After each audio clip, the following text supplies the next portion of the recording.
Distinguished guests, ladies and gentlemen, graduands, your families and friends, Bond University colleagues. Welcome to Bond University to this ceremony for the conferring of degrees on our 5th graduating cohort in medicine. It gives me great pleasure now to introduce our Chancellor, Dr. Helen Nugent, AO.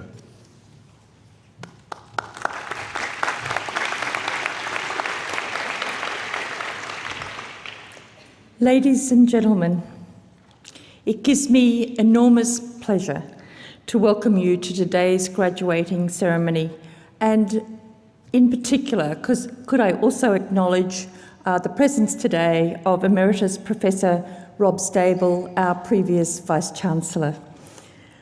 I acknowledge the traditional owners of the land on which we meet, and I pay my respect to their elders, both past and present. Graduates, or should I now say doctors, congratulations on reaching this milestone in your career as medical practitioners. Medical practitioners constantly rate in the top 10 of the most trusted professions. That trust is the foundation laid by many who have gone before you. It is your responsibility as doctors to carry on that trust, and we know that you will. We have absolute confidence in you. You have been given a great start through your education at Bond. 4 of your cohort undertook their clinical placement on the island of Makura in the Solomon Islands. Anthony Brown, Greg Lieb, Matthew Kelly and Jack O'Sullivan experienced the reality of what it was practicing medicine in a developing country with limited resources. The faculty continues to expand its rural placements for medical students. Fiona McKinnon spent 4 weeks on a rural placement with the Royal Flying Doctor Service based in Mount Isa, and I know that has a particular affinity with our former Vice-Chancellor. This was the first time this placement was on offer. Amy Kao travelled with Dr. John Carney, and he's been a long supporter of Bond, to East Timor to assist his ongoing work in ophthalmology. Daniel Kilburn, James Cafaro, Jack O'Sullivan, Andre Joshi and Pasan Sekara participated in research projects. They had the opportunity to make presentations and have their papers published. Congratulations to each and every one of you on the attainment of your degree. This is a long haul. We know that. We acknowledge that. We congratulate you on your achievement. Our very best wishes go with you, and our very, very best wishes for the future. We know that you will all be stars. It now gives me great pleasure to introduce Dr. Bruce Connolly, AM. Dr. Connolly is a truly great Australian who I am privileged to call a friend. His pioneering work in hand surgery in Australia and developing countries make him someone to whom we all look up. Dr. Connolly was the founder and past director of the first hand unit in Australia at the Sydney Hospital in 1971. Having retired, he is Associate Professor of Hand Surgery at the University of New South Wales. We won't hold that against him, as well as being Clinical Associate Professor of Hand Surgery at the University of Sydney and Notre Dame University, and today he told me he has discovered Bond. But his work has never stopped there. Over 30 years, he has been involved in voluntary medical missions in Africa, the Middle East and most of Asia, working in more than 25 countries. Often in war conditions, in countries such as Ethiopia, Bosnia and Iraq, he has set up surgical and rehabilitation units for hand and upper limb patients. Since 2000, Dr. Connolly and his remarkable wife Joyce, who is also with us today, who is also a doctor, have dedicated their lives to helping the people of Myanmar. They are loved and admired by the people of that country, with this being acknowledged just last week where they had a private meeting with San Suu Kyi at Government House. Dr. Connolly is the author or co-author of 6 books on surgery of the hand and rehabilitation and more than 70 publications. In 1994, Dr. Connolly was made a member of the Order of Australia. In 1999, he was awarded the International Rotary Paul Harris Fellowship. In 2002, he received recognition as Humanitarian of the Year. In 2007, he was recognised with the title of Pioneer in Hand Surgery by the International Federation of Hand Surgery Society, and in 2008, the Royal Australasian College of Surgeons made the Award of Excellence in Surgery. Ladies and gentlemen, could you please join me in welcoming a truly internationally distinguished Australian, Dr. Bruce Connolly.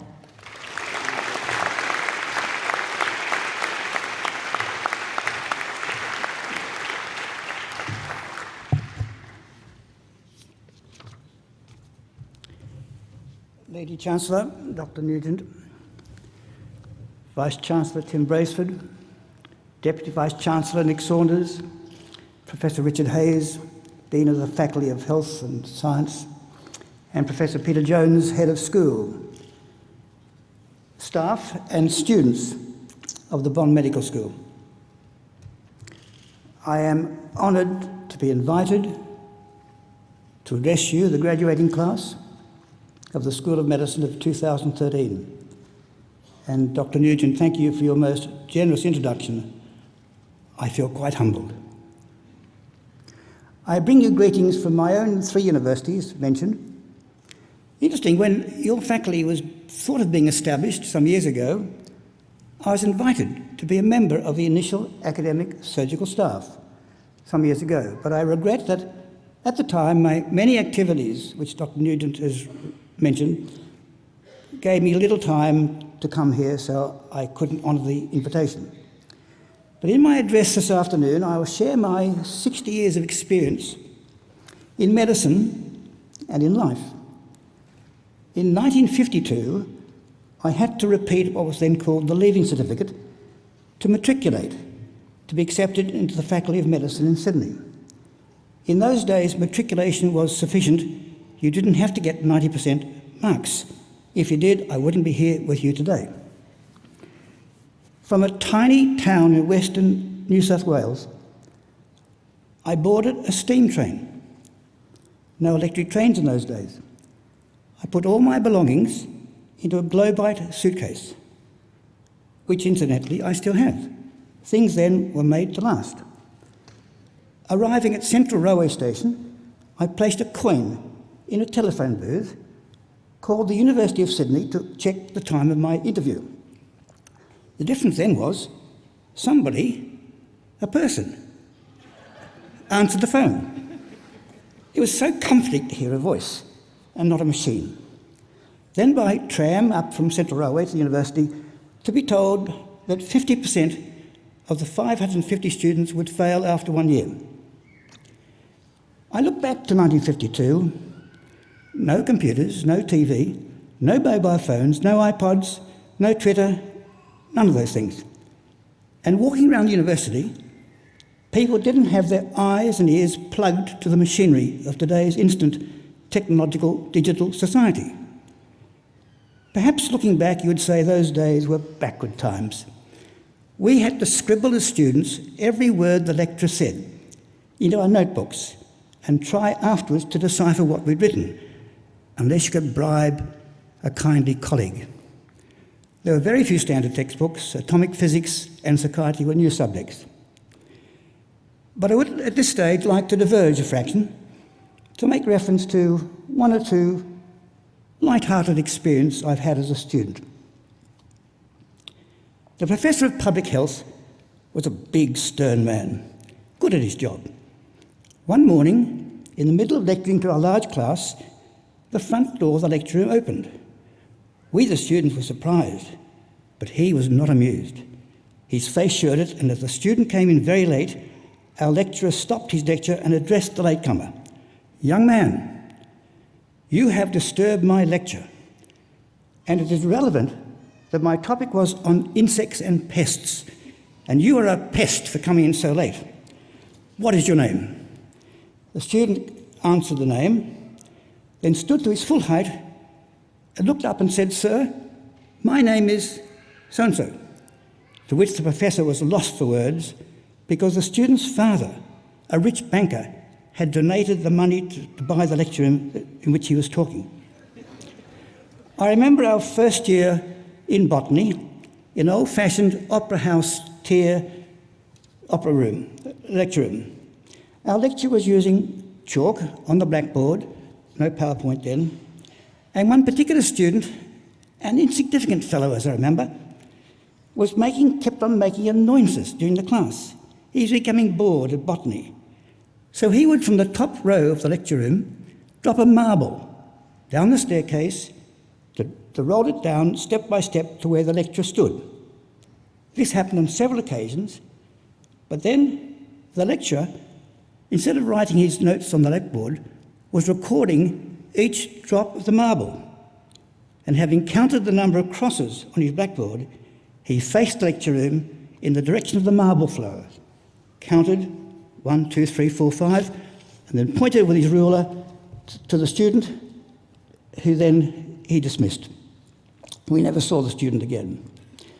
In medical ethics, we were asked to sign our initials after each lecture in an attendance book. At the end of the term, our lecturer in front of the class announced there would be an award for that student who had attended most lectures. He was not a very good lecturer, but there was one student recorded with 100% attendance. So his name was called out to receive the award. The name was called out and called out again. Nobody appeared.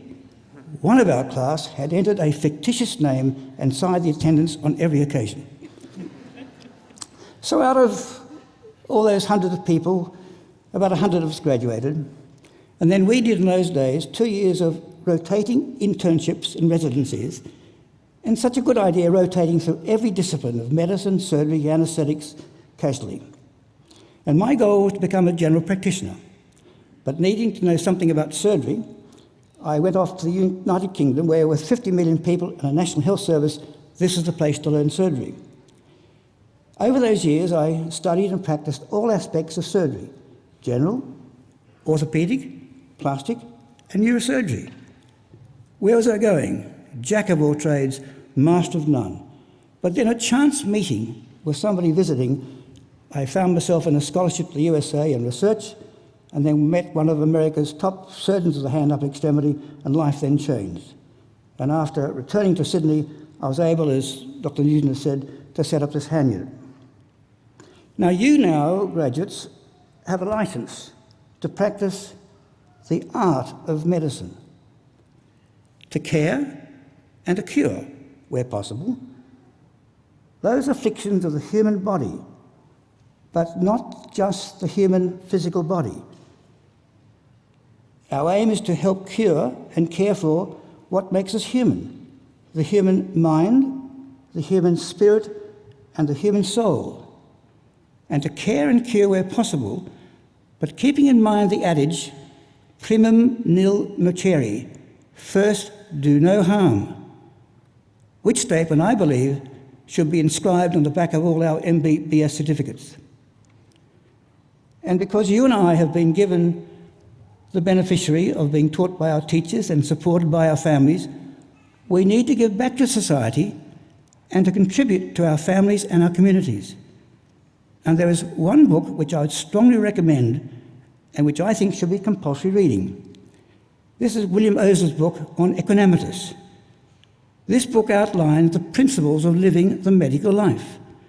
Osler, a great international physician, the professor at Oxford University in 1905, he published a collection of addresses he'd made to medical practitioners. The theme of the book being combining success with humility, affection without pride, and the strength to face the day, which will come to everybody, the day of grief and sorrow.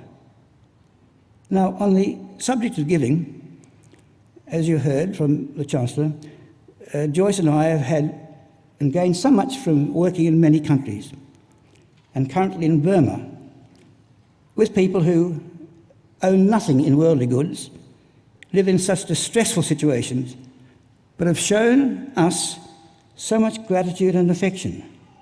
And we, who are mere strangers in their land, have been given all this reward. Giving can be costly in terms of time, in energy, finances, and as far as I've experienced personally, injury and illness. But the result of this giving is priceless friendship. In giving, you receive, but don't spoil the giving by seeking a reward. Now, I note with admiration your University School of Medicine has as its theme the dedication to the sense of ethics, humility, and a passion for caring for others. And all this is so beautifully described in Ozer's book on equanimity. I also note your logo, Forever Learning. And you, the graduating class of 2013, are entering the modern world, which, as I said, is the instant society. And I remind you, when I graduated almost 60 years ago, there was not only no TV, can you believe it? But if you wanted information, you went to a dictionary or library. There was no internet. Now, I recognise that our modern society has brought about enormous life-saving advances in medicine. And as the doctors of this new generation, you'll have access to every imaginable tool of investigation and treatment. But as Albert Einstein said in 1902, I fear the day that technology will surpass our human interaction. And the world may well develop a generation of idiots, strong words perhaps, but there's a message in it. And it has been said that when technology is the master, the result may be disaster. Now, this message also applies to the practice of medicine, which you're about to embark. Before you treat your patient, you must make a diagnosis. And I encourage you to use technology, but don't rely on it. Rely on your 6 special senses, 5 of which we all have, and the 6th we don't all have. Number 1, listen to what the patient is telling you. 30% of diagnosis can be made on history alone, and develop empathy between yourself and your patient, even though you've never met before. Number 2, the second sense, look. Look carefully, not just at the foot or the hand or other part of your interest, but look at the whole patient. Observe his posture, his gait, and his face expression. Another 20% of diagnosis we've made just on looking, so you're halfway there. Number 3, the third sense of smell is important because many diseases and conditions do alter body odour. Number 4, the tongue and the lips.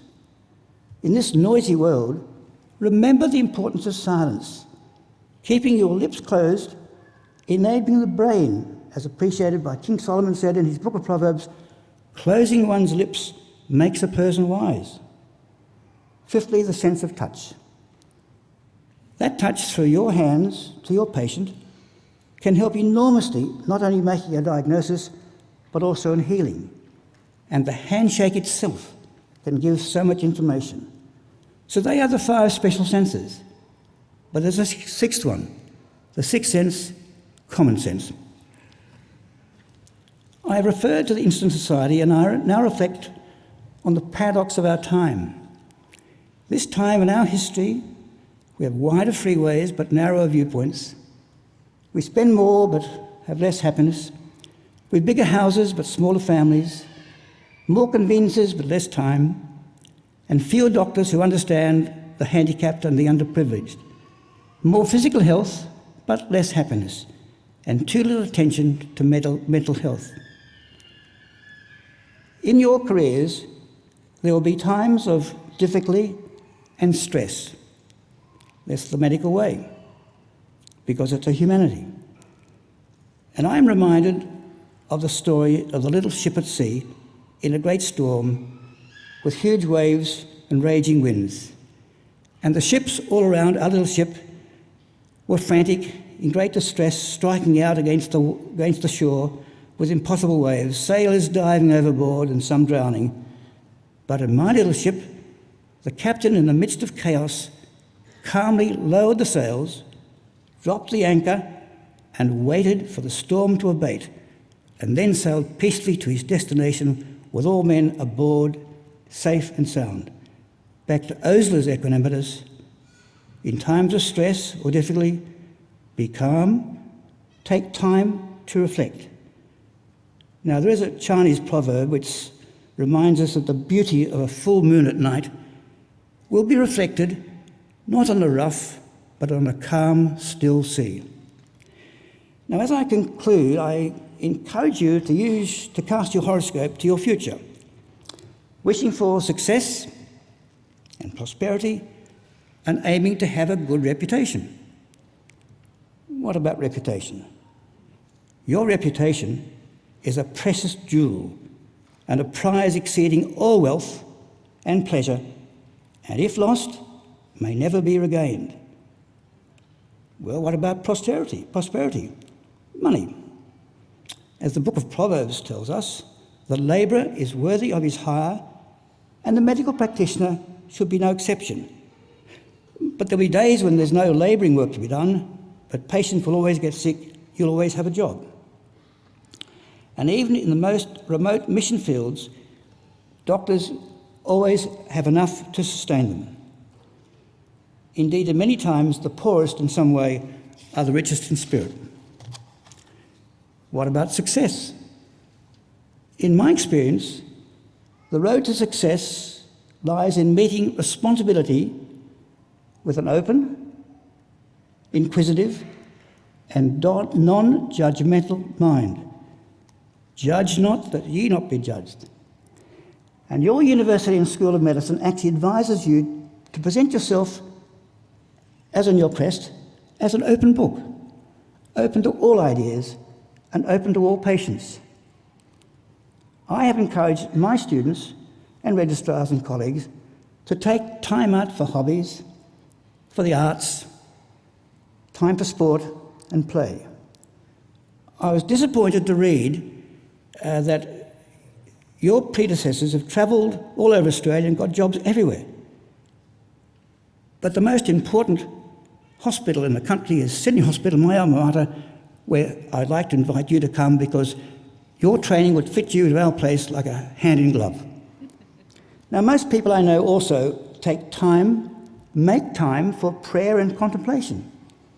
And as was mentioned by Dr. Nugent, this day last week, Joyce and I were guests of two great ladies. One a doctor, Dr. Murray Bashir, Professor of Psychiatry and Governor of New South Wales. The other was a politician. She, the leader of the National League of Burma, Democratic Party leader, Daw Aung San Suu Kyi. They both spoke about taking time out for prayer and contemplation. And you may remember the words of the Dalai Lama, who said in his special religion, "I've no need for temples, no need for complicated philosophy. My own brain, my own heart is my temple." So I now conclude about your graduation certificate, which is your license now to practice medicine, and the inscription on the back, one day, primum nil nocere. And I'd like to suggest perhaps in the future, Bond University give each student a talisman of the crest of the Bond coat of arms featuring its open book and its motto, forever learning. Lady Chancellor, ladies and gentlemen, Joyce and I have travelled the world and been most places, thick and thin. I have never been as impressed at any university as when we came to today of where you are living and learning and studying. You're very fortunate to have been here. But back to what I want to say was, Lady Chancellor, I will forever remember the honour that you have accorded me, inviting me to share these experiences and thoughts on medicine and on life. Thank you.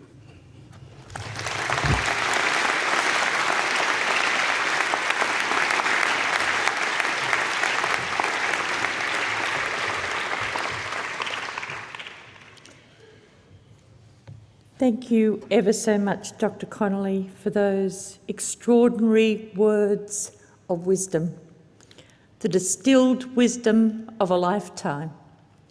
I think we all recognise that times have changed, but there are some immortal truths, and I think we saw those exhibited today.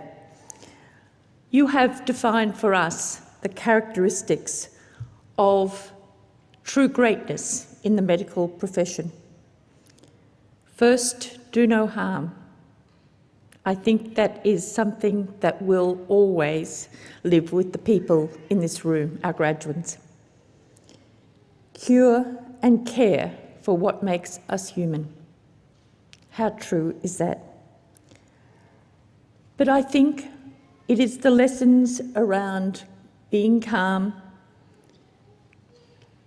maintaining your reputation, being non-judgmental, taking time out for quiet contemplation, making time for yourself, that I hope out of today's talk by Dr. Connolly will go with you forever, as well as the importance of giving back with gratitude and affection, without expectation of return. But in that process, I know that like Doctors Connolly, Bruce and Joyce, you will get far more back than you give.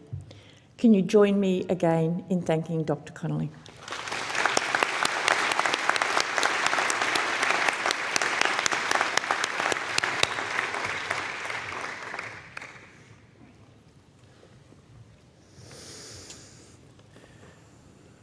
Good afternoon, ladies and gentlemen. May I ask the graduands to please stand.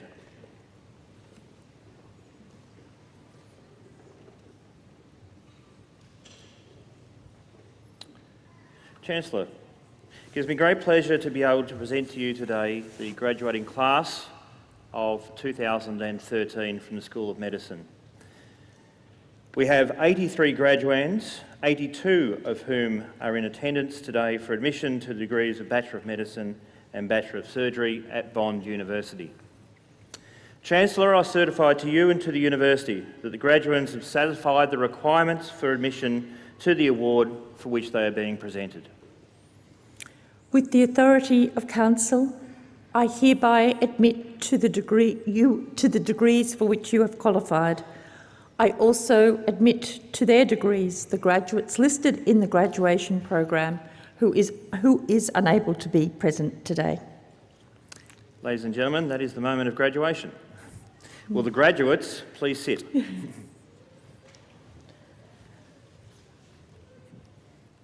Congratulations.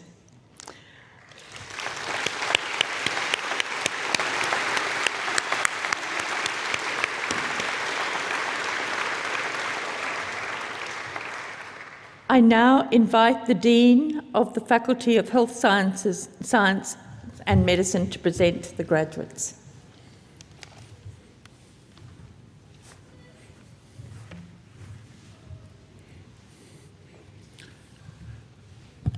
Chancellor, I wish to present the following graduates. Anakat Adhikari.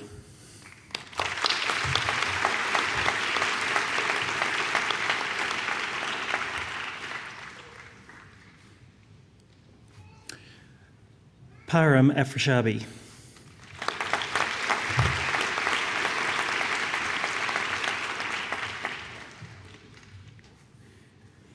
Rashmi Balaram.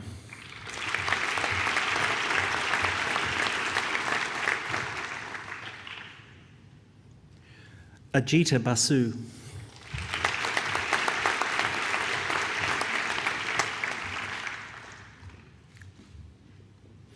Captain Danger Beck.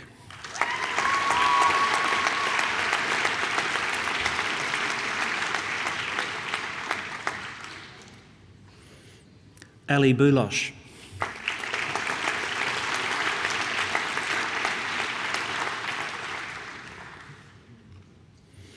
Melinda Boyd.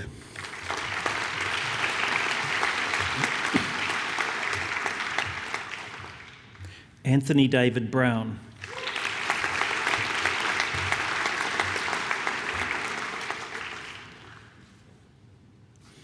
Monpeta Beaumarie Brunt Mackenzie.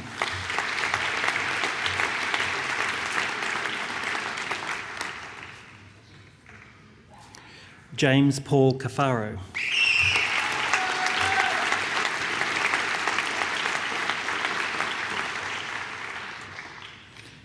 Amy Millicent Yishen Kao.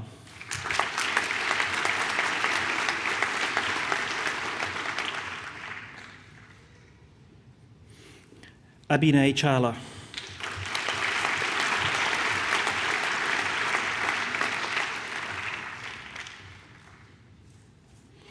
Charlotte Dorothy Chapman.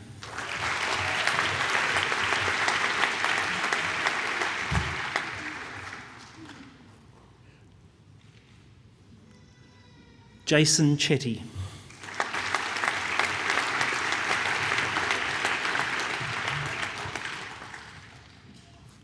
Jolene Poiman Choi.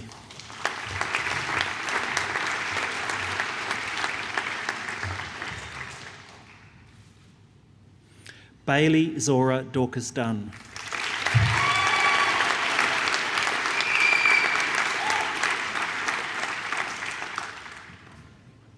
Jade Eccles Smith.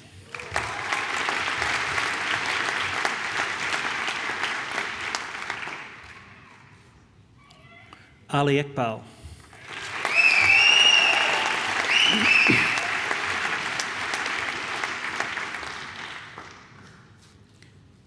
Anna Marie Georgette Arian.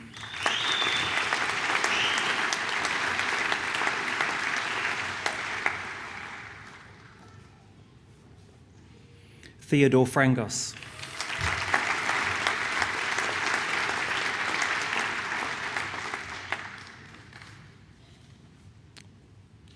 Jazz Karan Singh Gill.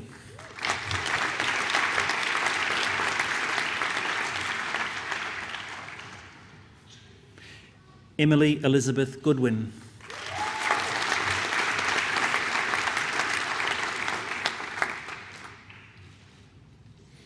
Asma Latif Gundru.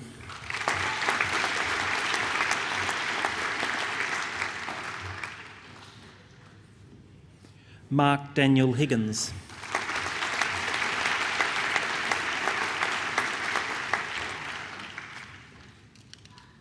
Fadi Hossein.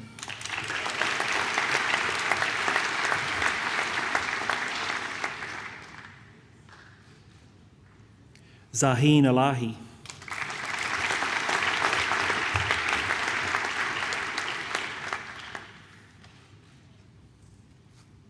Imtiaz Jamal.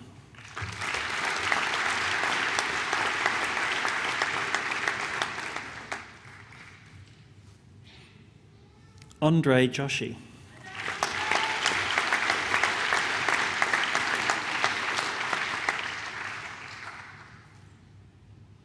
Sharon Joy.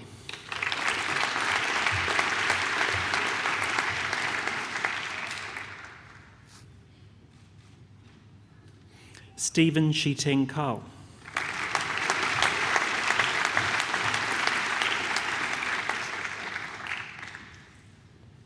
Matthew Thomas Kelly.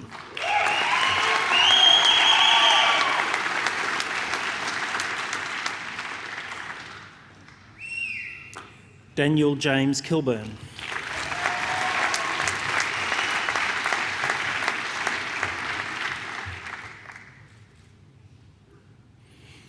Kalyani Komzak.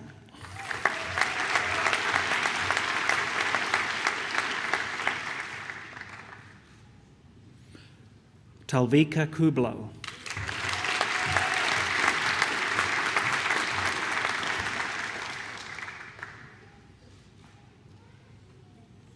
Yan Tong Lai.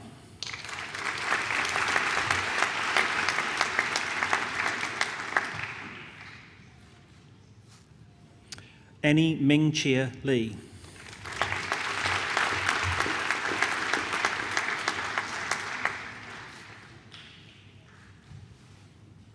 Gregory Lieb.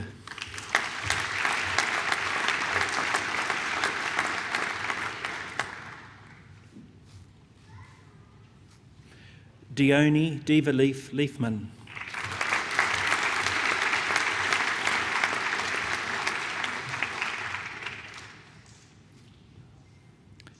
Victoria Elizabeth Lingard.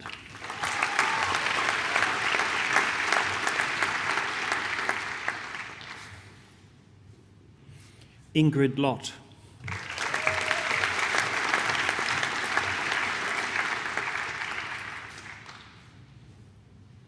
Gabrielle Lee Marnie.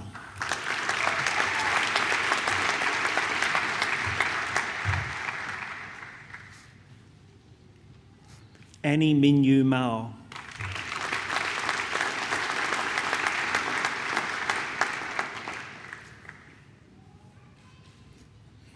Fiona Elizabeth McKinnon.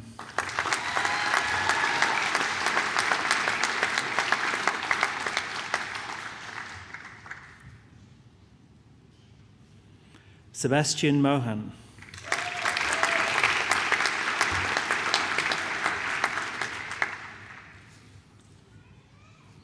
Narayan Mohanakrishnan.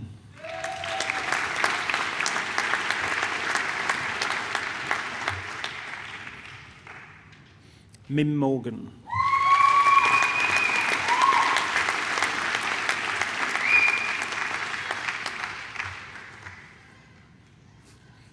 Amy Kathleen Morrison.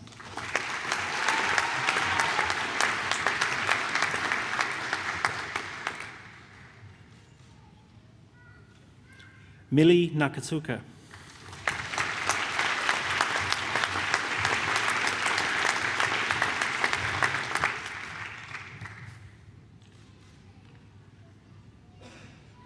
Roland Oak.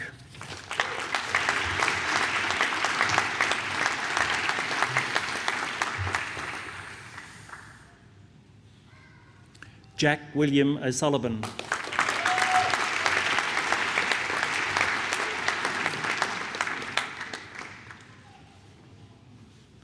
Johanna Olafin Pedersen.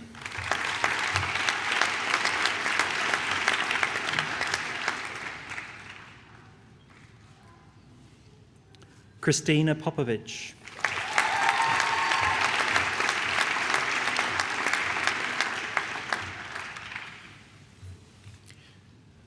Mohammed Kasim Rahman.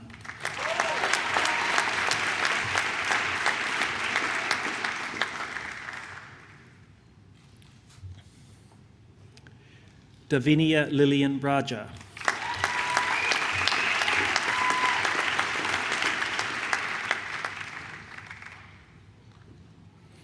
Eloise Claire Randall.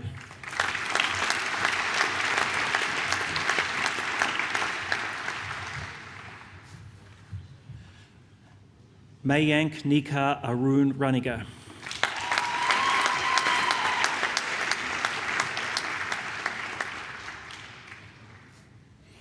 Heidi Jane Rasmussen.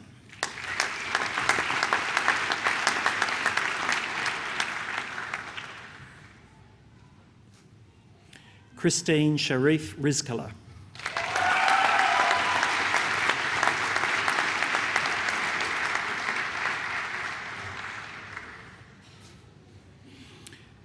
Jacqueline Ann Siebold.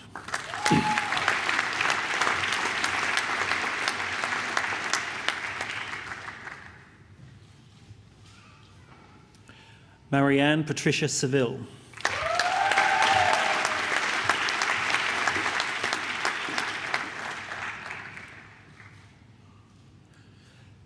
Jai Sharma.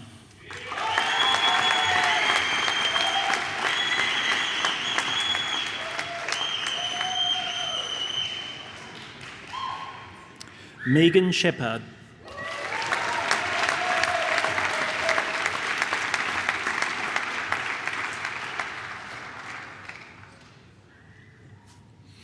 Peter Seedham.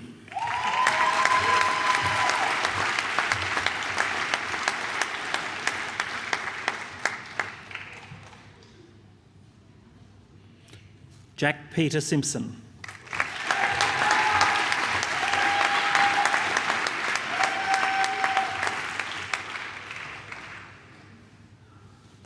Natalie Claire Suyav.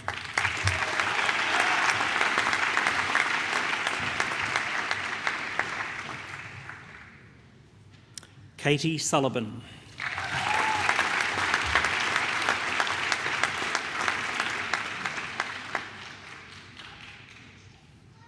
Doris Y.C. Tang.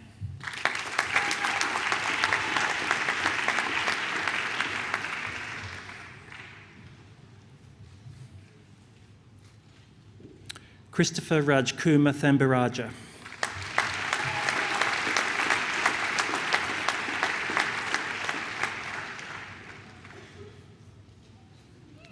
Mayo Tu.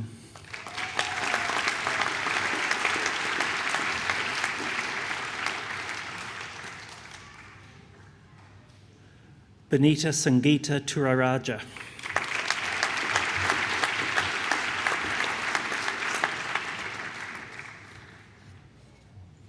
Vishnavi Vasanti Shrida.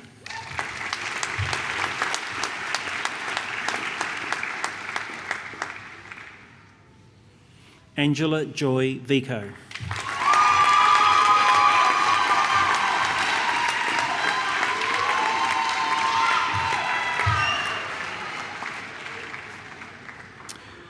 Pasan Sachinta Wadiasekara.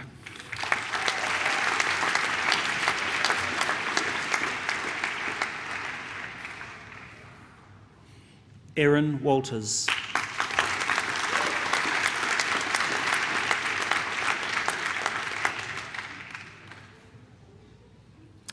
Gabriel Brioni Webb.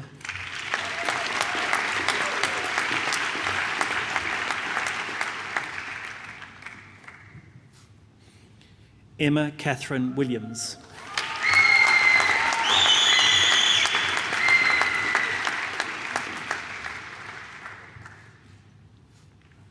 Joseph Samathanam Williams.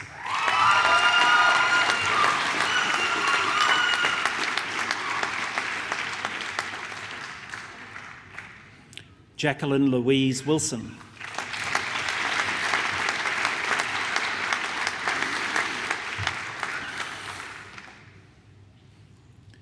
Penelope Claire Witch.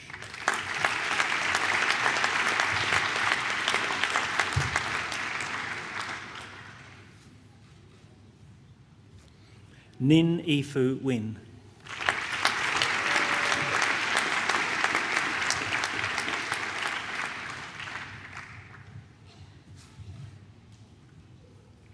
Edward Yo.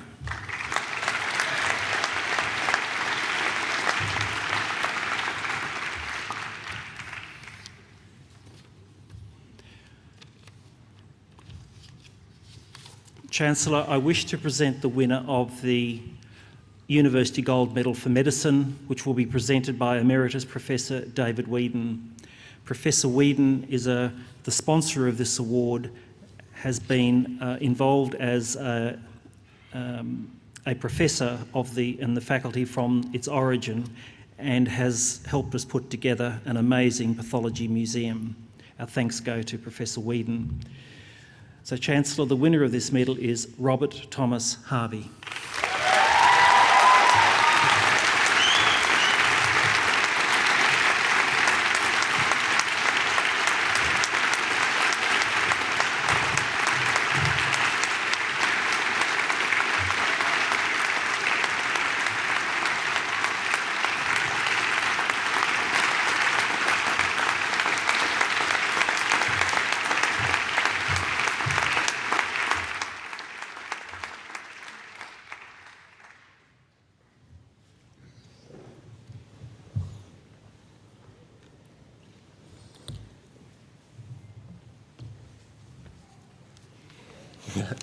Thanks, guys.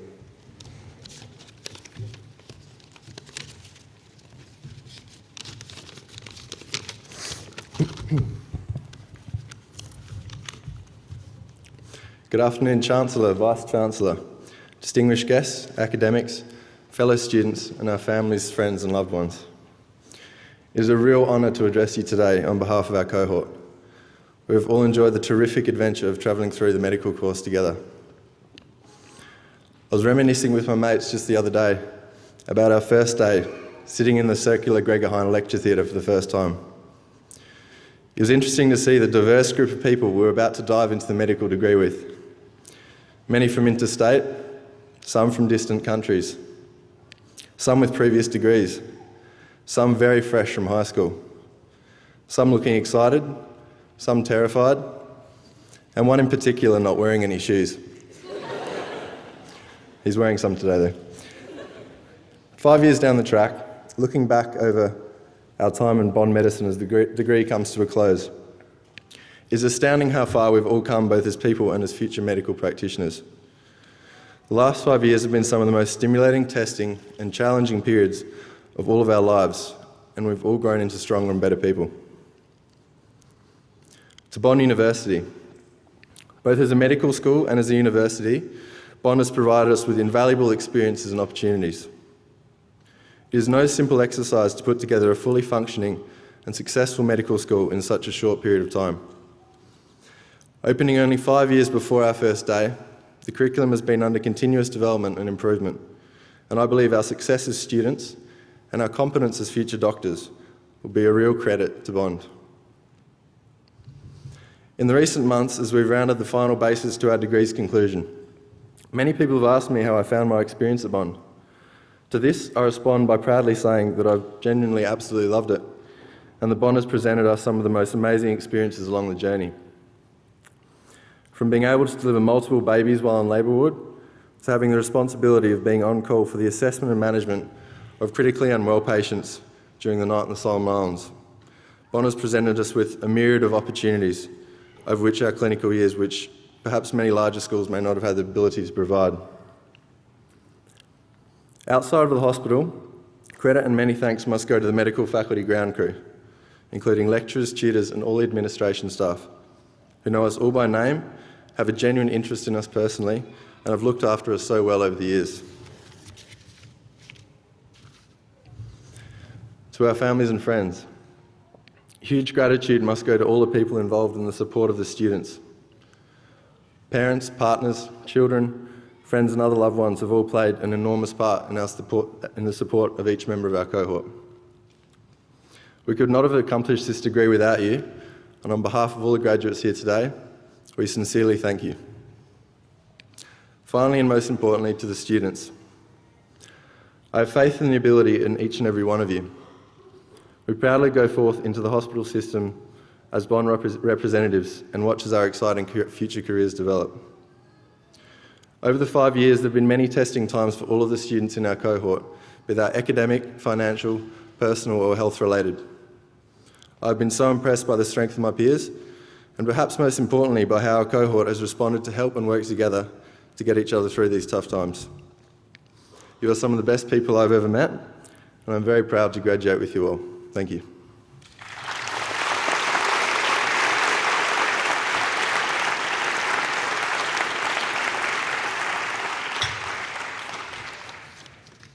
Can the students please stand for the Hippocratic Oath?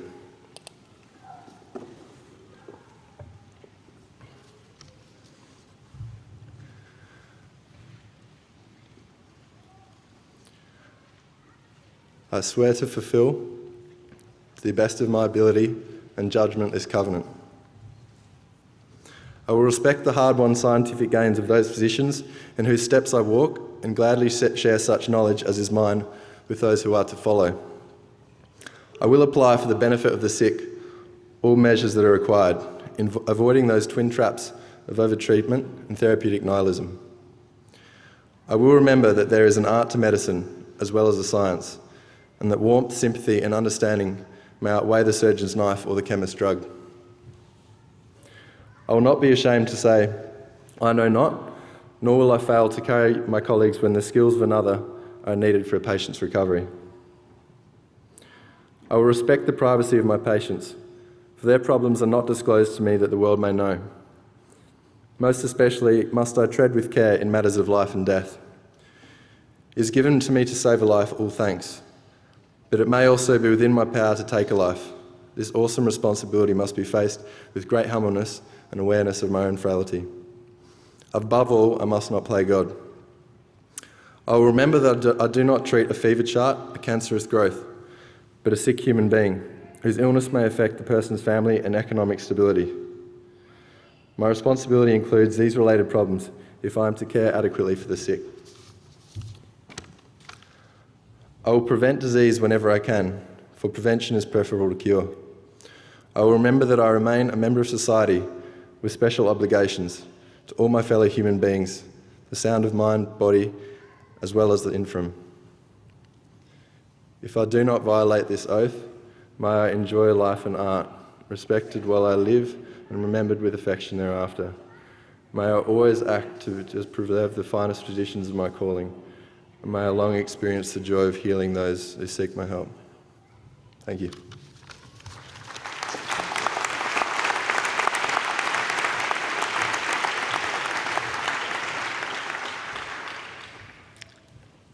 Thank you, Robert. I think, judging by the reaction of Robert's peers, he well and truly captured the spirit of camaraderie that typifies this group. We saw it in the warmth with which every single graduate was embraced, not just by family, but also by their peer group. Robert, thank you as well for paying tribute to Bond, to family, to your teachers, and to the words that at least I find so many students use to typify their experience at Bond. I loved it. There will be testing times ahead. That is the nature of the profession that you have chosen. But I'm sure that you will be, in future, uplifted by Robert's words as you proceed through life. And let's not forget what a special person Robert is. Not just the winner of the David Wheadon Gold Medal, not just your valedictorian, but Robert has embraced the Bond philosophy and taken advantage of the unique student experiences that have been available here. He spent his medical elective in Nepal at the Bukhara Government Hospital. He was one of the students I spoke about earlier who volunteered at a hospital in the Solomon Islands. He was the president of the Medical Student Society in 2011, a councillor on the Queensland Medical Students Council, and a councillor of the Australian Medical Students Association. And not just did he do all that, he still managed to achieve a cumulative grade point average of 3.318. Robert, congratulations, and congratulations as well on capturing so well the essence of this class. Can you please join me in thanking Robert?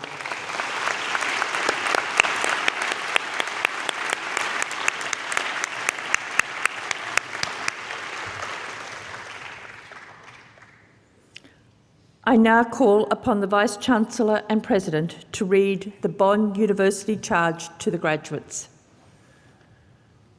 Will the graduates please stand? You are now part of the Bond University family. Welcome. I charge you as graduates of Bond University to demonstrate at all times the highest moral and ethical standards, to apply and to continue to extend your learning to the benefit of society, to strive through your actions to promote the universal worth of all people, to pursue the highest standards in all of your endeavours so that in fulfilling your personal goals and human responsibilities, you add to the standing of your university, and to support and uphold your university and its alumni through engagement with the Bond Alumni Organisation and through your personal commitment. Graduates, do you accept that charge? I'm sorry. Graduates, do you accept that charge? Yes. You may now be seated. Ladies and gentlemen, we're close to the final furlong, as they say in racing parlance, and we're almost to the line.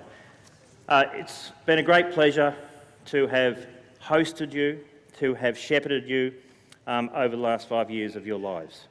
We trust that you will do yourselves proud, your families proud, and your university proud. Robert, in his fine valedictorian speech, made mention of the fine support of your family, your friends, your supporters, many of whom are here today, Indeed, several, I suspect, have travelled long distances to be here with you. These people have been part of your journey, of your life over the last 5 years. I'm sure, graduates, that you would like to turn to them and acknowledge their warmth, their friendship, their love, their support in so many ways to you and your career. Please join with me as we acknowledge all of those that have supported you here today.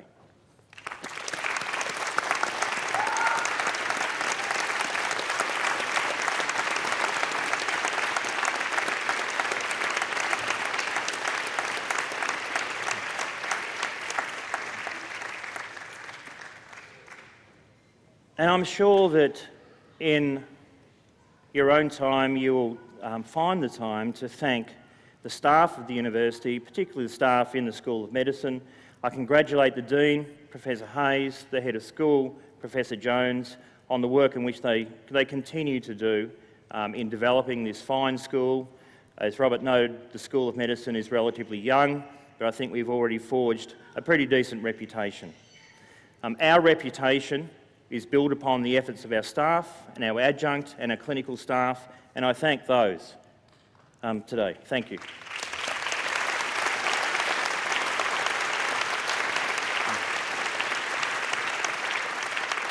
But importantly, our reputation will be forged by your reputations. Your reputations are the most important thing that you will have in your career. And your actions, your behaviours, your decision-making will reflect upon you and the university. We trust you. Remember that every single day when you wake up, you look in the mirror and think, what am I going to do today? What am I going to achieve today? And how do I build upon my reputation today? And if you do that, I trust that the university's reputation will be safe in your hands. Ladies and gentlemen, you've been very patient, and these ceremonies are necessarily formal ceremonies.